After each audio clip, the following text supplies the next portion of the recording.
বাড়িতে কেউ না থাকার সুযোগে বাড়ির তালা ভেঙে লুটপাট চালালো দুষ্কৃতীরা। এই ঘটনায় বেশ কয়েক ভরি সোনার গহনা চুরি গিয়েছে বলে অভিযোগ। খবর পেয়ে ঘটনাস্থলে যায় নাদনঘাট থানার পুলিশ। পূর্বস্থলী 1 নম্বর ব্লকের পশ্চিম কোলাহাট এলাকায় চুরি যাওয়া বাড়ির মালিক সম্পর্কে দুই ভাই অলোক দেবনাথ ও গোপাল দেবনাথের অভিযোগ, তারা জামাই ষষ্ঠী উপলক্ষে শ্বশুর বাড়িতে গিয়েছিলেন, সেখানে রাত্রিবাসও করেন। বৃহস্পতিবার দুপুরে বাড়িতে এক আত্মীয় এলে তার নজরে আসে বাড়ির তালা, আলমারি ও শোকেস ভাঙা। এরপরেই তারা বাড়ি ফিরে আসতেই দেখেন তাদের দুই পরিবারের প্রায় 13 ভরি সোনার গহনা চুরি করে নিয়ে পালায় দুষ্কৃতীরা। পুলিশকে খবর দেওয়া হলে এদিন বিকালে পুলিশ তদন্তে নামে।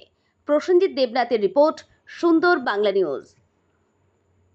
কি চুরি গেছে কিভাবে জানতে পারলেন? আমি কালকে 11টার সময় রাত্রেবেলা গেছি, তখন দেখলাম আমার গেটে তালা দেয়া। বাড়ি থেকে? বাড়ি থেকে। আচ্ছা, শ্বশুর বাড়িতে গেলাম, দিয়ে ওখানে খাওয়া দাওয়া করে শ্বশুরবাড়ি কোথায়?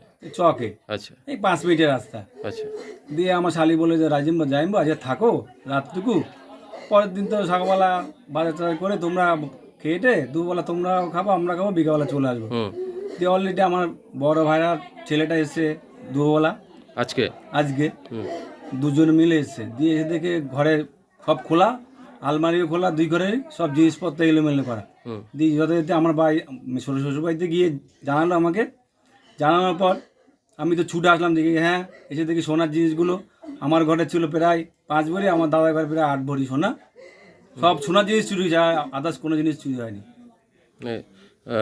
বাড়িতে ছিলেন না আপনারা? না, শুধু আমরা এমনি অনেক সময় থাকি না, যে একদিন এমনি কাছাকাছি তো শ্বশুরবাড়ি, যাই আসে, আমাদের কোনোদিন হয় না। মানে কালকে কি ষষ্ঠীর জন্য গেছে? হ্যাঁ, কালকে শুধু ষষ্ঠীর জন্যই গেছি। দাদার নাম কি? দাদার নাম অলোক দেবনাথ। আপনার নাম? আমার নাম গোপাল দেবনাথ। মানে এতে কি আতঙ্কিত আপনার, এই যে চুরি হলো? চুরি খুবই আতঙ্কিত। আমার সঙ্গে আমার পাড়ার লোক আছে এটার সঙ্গে, সাথ পুরো আমার পাড়ার লোক আছে এটার সঙ্গে। নয় আমরা কোথায় চাবি রাখি না রাখি, সব বিছনাপত্র সব উল্টিয়েছে। তাহলে অন্য লোক আসবে এখানে, জানলা কোনা তাকে রাস্তা দিয়ে দেখে যেতে আসতে।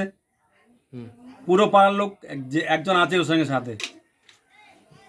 এই বিষয়ে থানায় জানিয়েছেন? আমি এখন এসছে, থানা থেকে পুলিশ আসবে, পুলিশকে একদম লিখিতভাবে জানাবো কে আছে। আর আমার পাড়া যত কাজ হয় ওই করে, এছাড়া অন্য কেউ করেনি, এটা আমি জোর করে বলতে পারবো।